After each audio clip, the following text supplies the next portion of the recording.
تكرهت، ولكن اللي تلاقينا مع الانانيه ديالهم والشارع والتكنولوجيا ماشي شغل. ديما انت كتبقى الوالد، ديما انت خصك تصبر، ديما خصك تصرد، ديما يعني وليني اربعه قدامهم.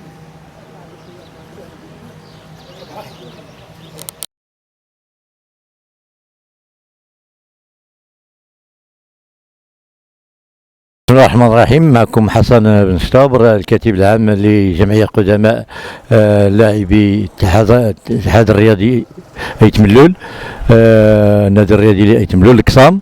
واليوم اللي شهد واحد بمناسبة الاحتفالات بعيد العرش المجيد، رأت الجمعية إلا أن تنظم هذه التظاهرة اللي كتشتمل على واحد لقاء تكويني لفائدة قدماء اللاعبين المسطر في برنامجها العام. وهذا اللقاء التكويني اللي يشمل الحركات التسخينيه قبل بدايه اللاعب الدخول للميدان، واللي كانت من تاطير الاستاذ مبارك الطيفوري، وكذلك تاطير واحد اللقاء كذلك وبرنامج تكوين كذلك في اطار الاسعافات الاوليه، واللي كان من الاخوان سي شاكر، واللي فعلا نستفدوا منه قدماء اللاعبين ديال النادي الرياضي، واللي كنشكروا الجميع اللي ساهم في هذا اللقاء هذا، وكنشكر الاخوان اللي حضروا معنا وكذلك الاعضاء المكتب واللجنه المنظمه، وشكرا للصحفي ديالنا على الحضور ديالو وعلى التغطيه ديالو الاعلاميه لهذا الحدث هذا. كما بغات كل حال، كما بغات كل حال، ما كنجيش ونعطي الماء في الاول، كنخلي الماء من بعد حتى كنشوف الحاله عاد ممكن واش نعطي الماء ولا ما نعطيش. اذا ما نكملوا باش نشوفكم واش غاديين معايا مزيان. لان الحاجه خصنا نتعلموها. التعلم اللي كنتعلموا اللي يقول لنا شي واحد هاد الحركه اللي نديروا خصنا نتعلموا نصوروا. السلام عليكم، معكم السي حسن إيد بكري رئيس جمعيه قدماء النادي الرياضي، بمناسبه هذه التظاهره الرياضيه التي كتعيشها المدينه ديال أيت ملول في هذه الفتره الصباحيه اللي هي فتره اللي كيتناول فيها السي طيفوري مبارك اللي دوز واحد الحصه رائعه، والاخوان ديالنا ديال سي اسامه شاكر توا في الاسعافات الاوليه والصديق ديالو. المهم بهذه المناسبه اليوم واحد المهم الفتره الصباحيه اللي داز كلشي بخير وعلى خير، وان شاء الله في انتظار الحصه ديالنا اللي غتكمل بواحد المقابله حبيه مع جمعيه قدماء سيدي عبد الله غياط النواحي ديال الحوز ديال مراكش.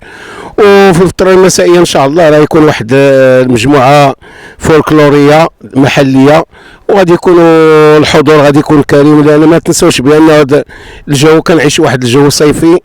وبهذه التظاهره الحمد لله اللي حضر معنا كنشكروه كلشي في هذه الفتره الصباحيه، وكنشكروا القناه ديالنا اللي حاضره معنا في مدينه أيت ملول، وكنتمناو لكم مقام سعيد وشكرا. هما مثلث الحياه وكنسميوهم اجهزه، اش قلنا؟ مثلث الحياه او الوظائف الحيويه كنسميوهم. كنبدا محترم ما دير والو، ماشي هنا ما دير والو، ترخى علينا. ملي كيفقد الانسان الوعي اش كيوقع ليه؟ العضلات كيترخاو، ومنهم عضلات اللسان. هذاك الفلح اللسان اللي كيوقع لنا في الملاعب ملي كياكل اللعاب شي لقطه مثلا تهز على شي كره ولا شي كود ولا طاح شي طيحه ولا راسو كيفقد. السلام عليكم ورحمه الله، معكم اسماعيل أيت فروين رئيس المنظمه المغربيه للانقاذ والصحه المجتمعيه المكتب المركزي ولا التيماء.